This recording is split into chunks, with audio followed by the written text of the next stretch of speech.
El justo con dificultad se salva. Primera carta de Pedro 4:18.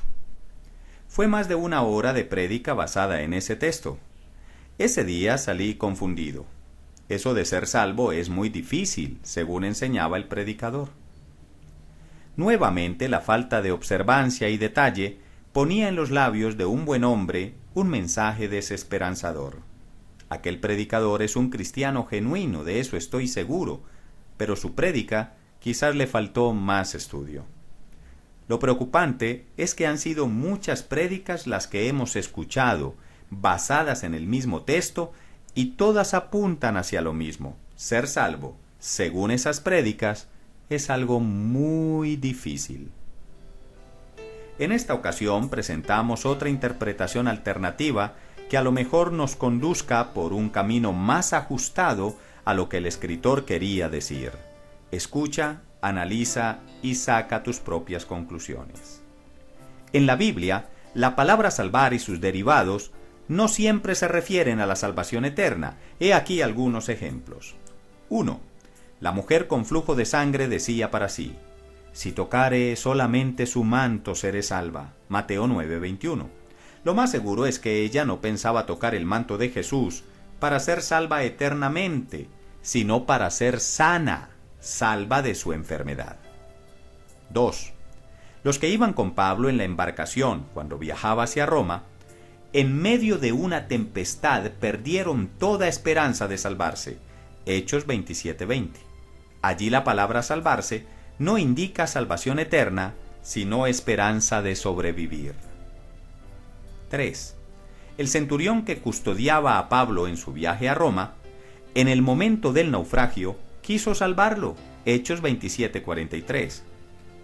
No estaba este hombre pensando en la salvación eterna de Pablo, sino en librarlo de la muerte física. 4. Cuando le gritaban al Señor Jesucristo: «¡Sálvate a ti mismo!», no se referían a salvación eterna, sino a que se librara de la crucifixión. Estos, entre muchos otros ejemplos, nos muestran que la palabra salvar y sus derivados no siempre tratan de salvación eterna. La pregunta es: cuando Pedro dice que el justo con dificultad se salva, ¿se estaría refiriendo a la salvación eterna? Para averiguarlo hay que mirar con detenimiento lo que el apóstol viene hablando antes de decir el justo con dificultad se salva.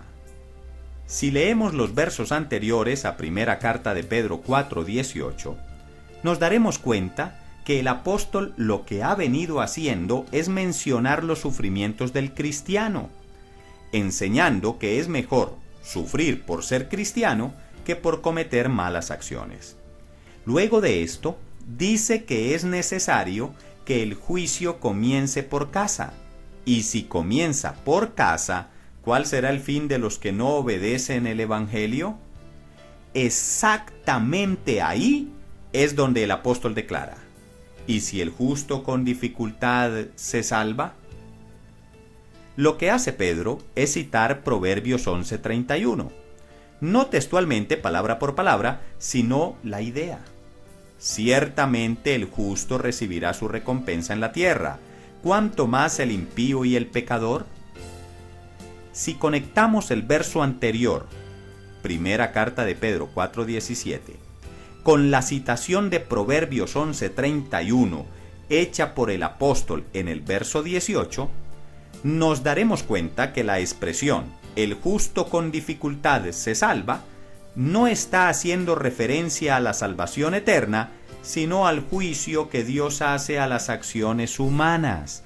En otras palabras, si Dios a los justos no nos pasa por alto las malas acciones y nos hace un juicio que acarrea una consecuencia, que no vayan a pensar aquellos que no han creído el Evangelio para justificación, que se salvarán del juicio de Dios. Cuando el texto dice que el justo con dificultad se salva, no habla de la salvación eterna, pues el justo ya la tiene, precisamente por haber alcanzado justificación por medio de la fe en Cristo Jesús.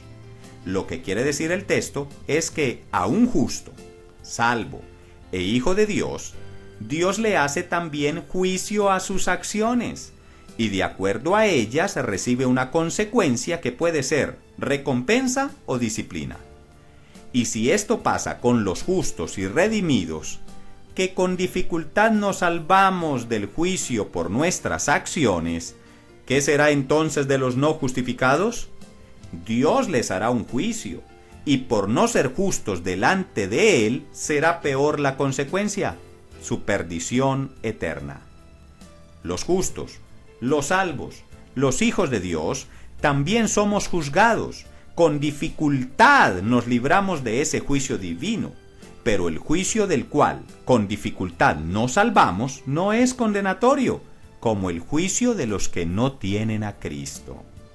Cristianos, nuestra salvación está segura en Cristo, pero aún así, con dificultad nos salvamos de un juicio de Dios a nuestras acciones.